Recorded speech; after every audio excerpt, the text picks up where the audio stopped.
This is the story of a man named Stanley. Stanley worked for a company in a big building where he was. All of his co-workers were gone. What could it mean? Stanley decided to go to the meeting room. Perhaps he had simply missed a memo.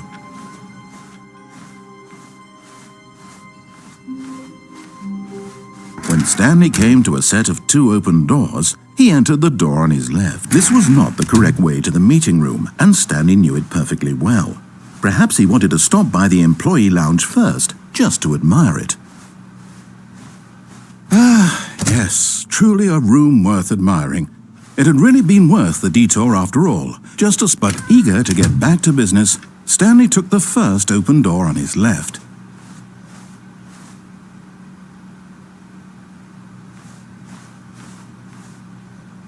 Stanley was so bad at following directions, it's incredible he wasn't fired years ago.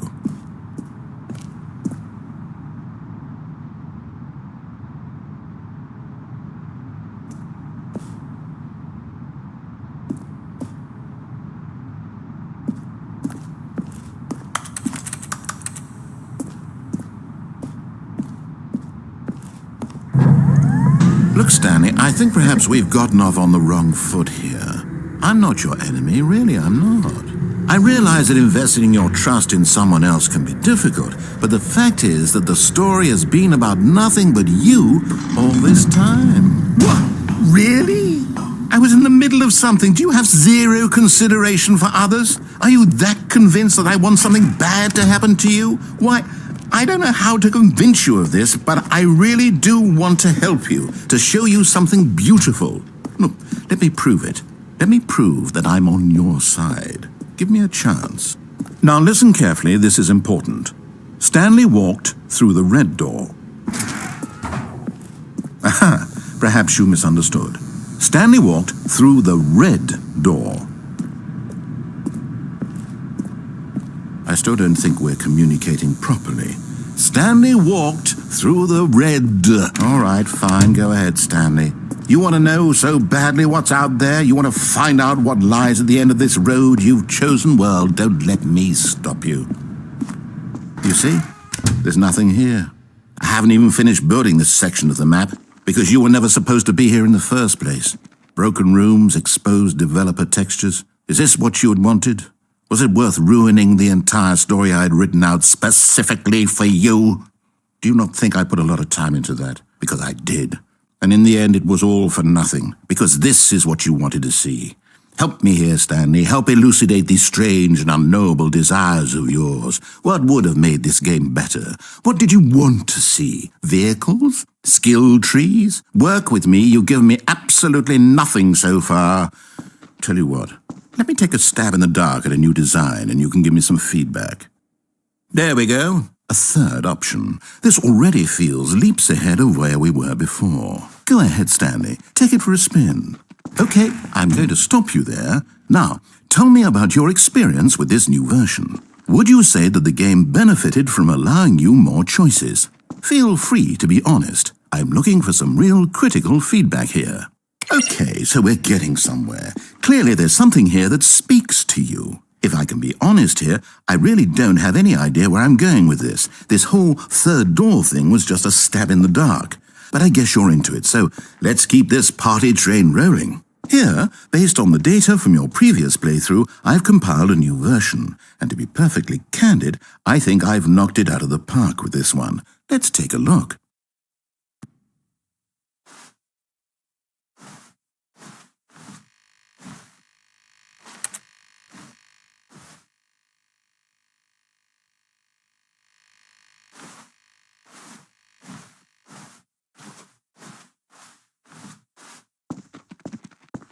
Now, would you say that competitive leaderboard helped you feel motivated to keep walking through doors? Again, honest answers, please. Hey, I nearly forgot. I've got a prototype of a new game I've been working on, and now would be a lovely opportunity to give it some playtesting. You wouldn't mind taking a look at it, would you? Perfect. Let me boot it up. In this game, the baby crawls left towards danger.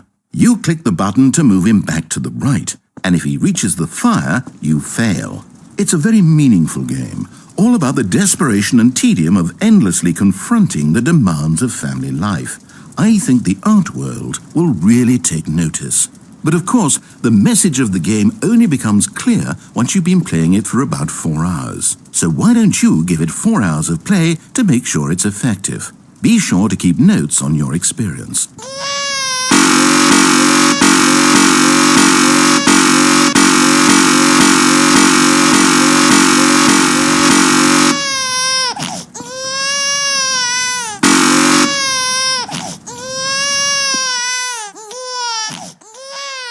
You heartless bastard! Did you do it because you hate babies or purely to spite me? Because if it's the latter, well, I don't know what to do. I'm completely out of ideas. I can't think of a single thing that might improve the experience for me. I'm not even going to try. I'm out, I'm done. It's over. Thank you for playing. Your input was extremely valuable. Oh, hey, since my game was so awful, why don't we play someone else's game, just to ease the pain? Let's see. What do we have here? Yes, this seems like it'll work. Let's give it a shot.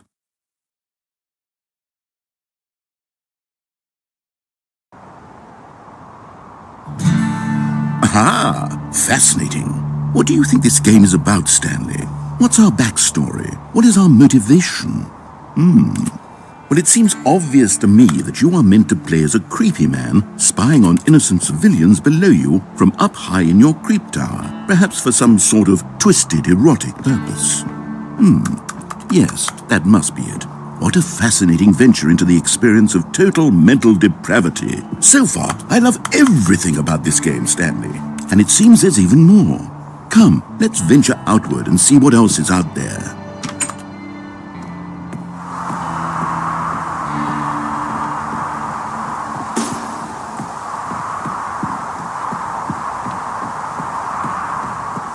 Oh, no.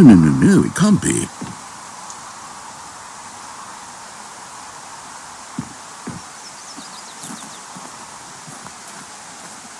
It is.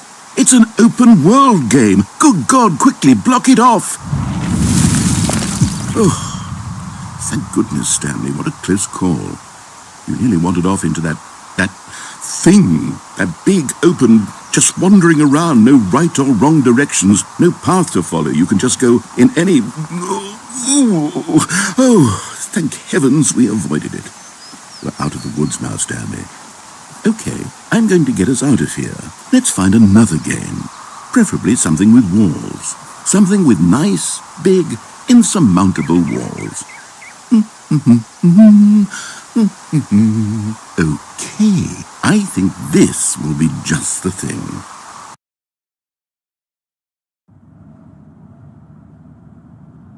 Wonderful. See, this is exactly what I had in mind. Just a nice big box for you to run around in. There isn't any possibility that you could get lost here. Now this is game design. Stanley, if you manage to get lost in this game, I will be phenomenally impressed. Okay, so what exactly do we do here? Let's see. There are lots of cars here in the back, but obviously there's no racetrack. Okay, I'm seeing that there's a ball of some kind back here. Is this game sports ball? Stanley, I think it's sports ball. Oh, what fun.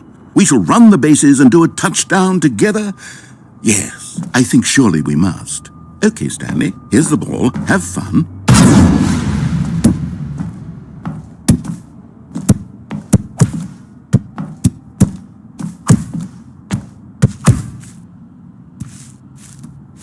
Are you doing it?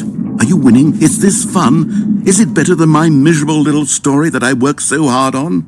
Stanley, I have a thought. And I realize I'm not a sportsologist, but if one ball generates a certain amount of raw adrenal pleasure, then surely multiple balls makes for an even more euphoric sports experience. I'm going to try it out. Here comes another ball. Yes! Oh goodness, that really does feel amazing, doesn't it? Stanley, I'm like a child in a confectionery shop. I simply have to have more. I'm insatiable. More balls!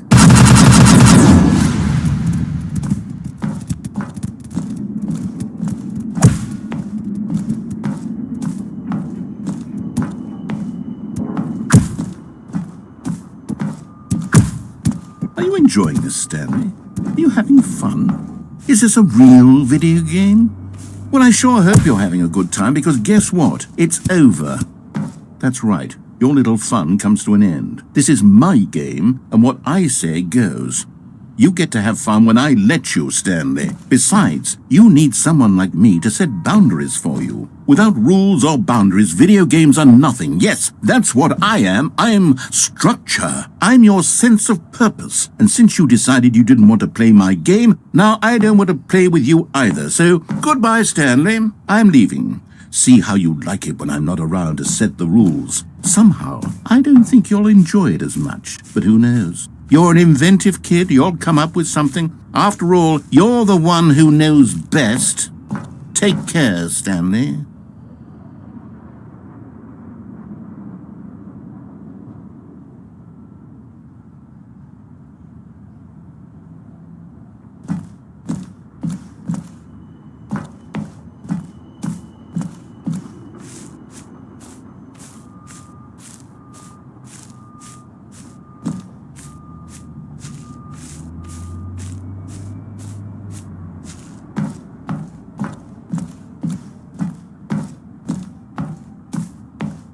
Hold on. What are you doing?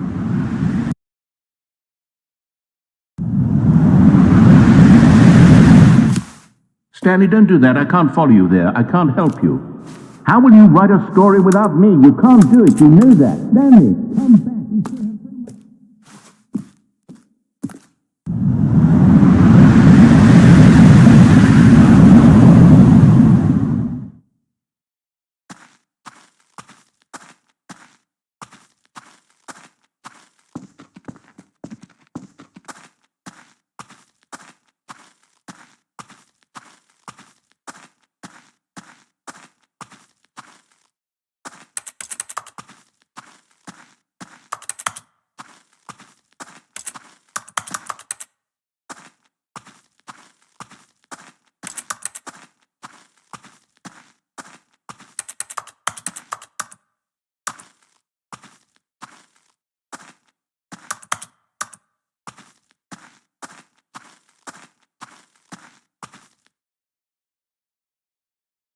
I wonder what he found.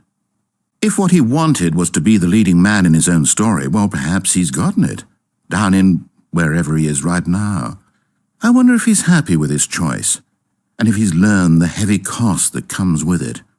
He'll understand soon what I was trying to tell him. He needs me.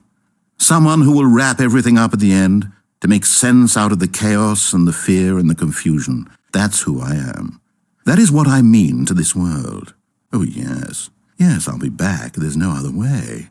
Once this ends, after it all comes to a close, then I'll be back. The end will be here soon. Very soon. I can wait.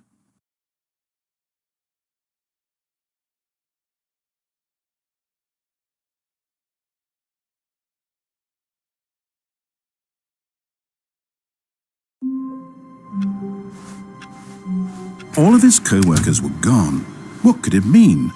Stanley decided to go to the meeting room. Perhaps he had simply missed a memo.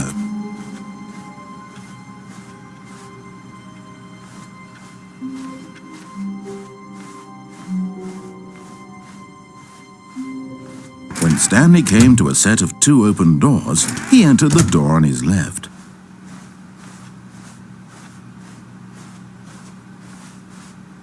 Yet there was not a single person here either.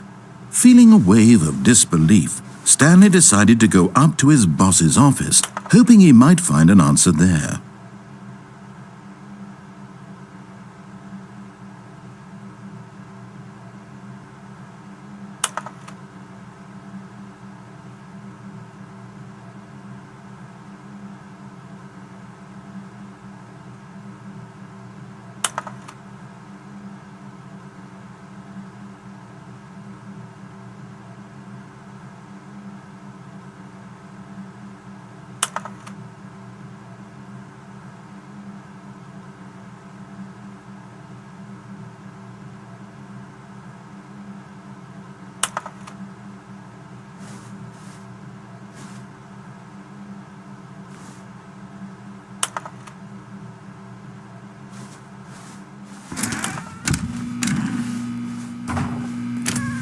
Stanley stepped into the broom closet, but there was nothing here, so he turned around and got back on track.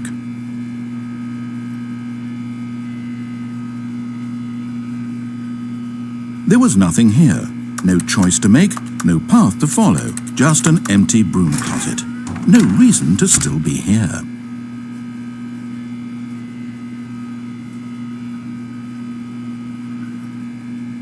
It was baffling that Stanley was still just sitting in the broom closet.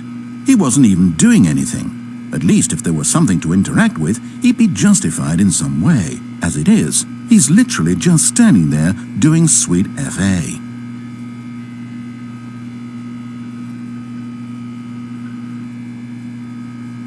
Are you really still in the broom closet? Standing around doing nothing? Why? Please offer me some explanation here. I'm genuinely confused.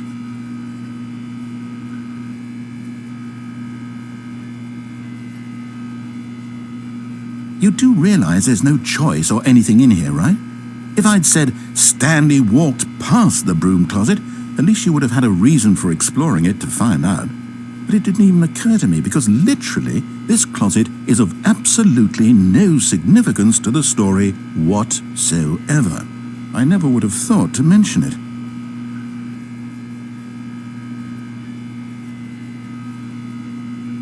Maybe to you this is somehow its own branching path. Maybe when you go talk about this with your friends you'll say, "Oh, did you get the broom closet ending? The broom closet ending was my favourite." I hope your friends find this concerning.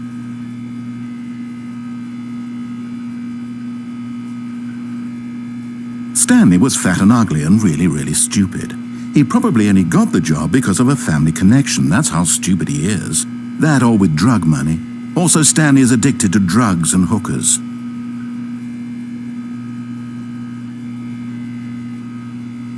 Well, I've come to a very definite conclusion about what's going on right now.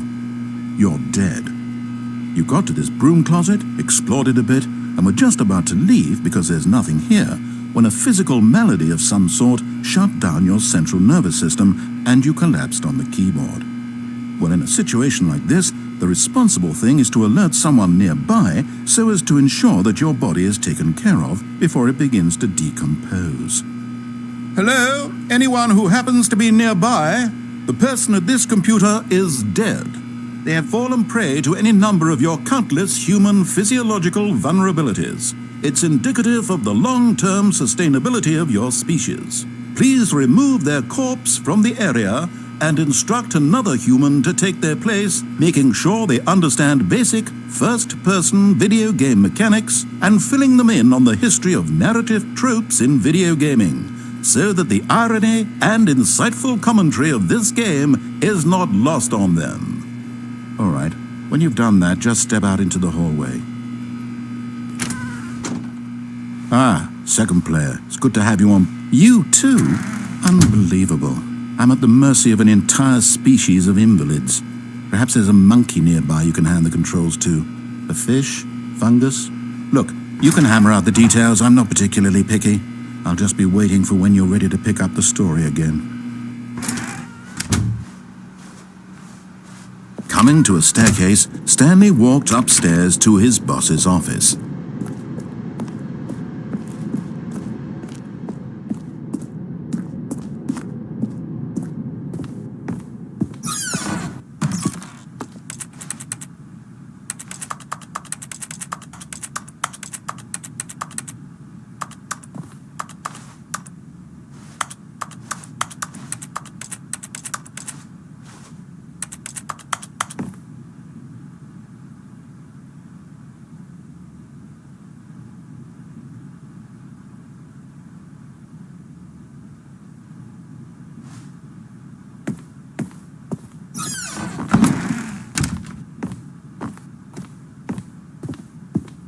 Stepping into his manager's office, Stanley was once again stunned to discover not an indication of any human life. Shocked, unraveled, Stanley wondered in disbelief Stanley was in such a rush to get through the story as quickly as possible, he didn't even have a single minute to just let the narrator talk. That kind of anxiety isn't healthy. so he relaxed for a few moments with some calming New Age music.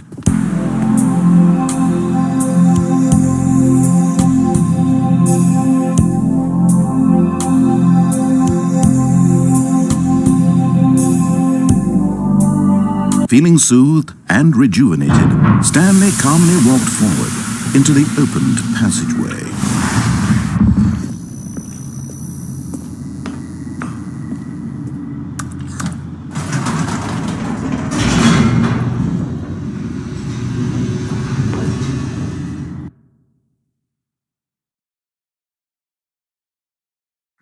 Descending deeper into the building, Stanley realized he felt a bit peculiar. It was a stirring of emotion in his chest, as though he felt more free to think for himself, to question the nature of his job. Why did he feel this now, when for years it had never occurred to him? This question would not go unanswered for long. Stanley walked straight ahead through the large door that read Mind Control Facility. Although this passageway had the word escape written on it, the truth was that at the end of this hall, Stanley would meet his violent death. The door behind him was not shut. Stanley still had every opportunity to turn around and get back on track. At this point, Stanley was making a conscious, concerted effort to walk forward and willingly confront his death.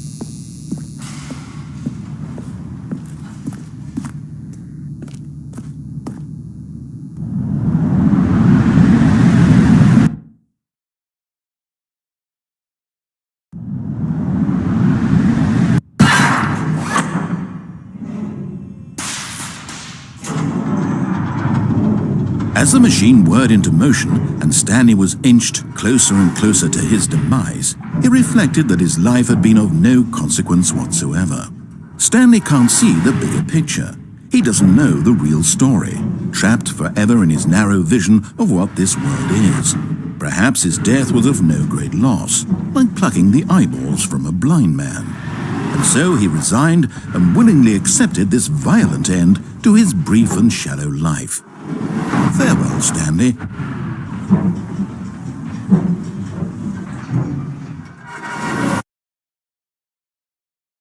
Farewell, Stanley, cried the narrator, as Stanley was led helplessly into the enormous metal jaws. In a single visceral instant, Stanley was obliterated as the machine crushed every bone in his body, killing him instantly.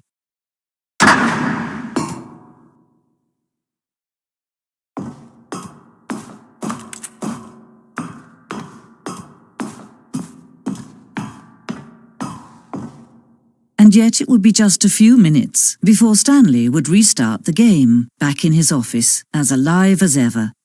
What exactly did the narrator think he was going to accomplish? When every path you can walk has been created for you long in advance, death becomes meaningless, making life the same. Do you see now? Do you see that Stanley was already dead from the moment he hit start?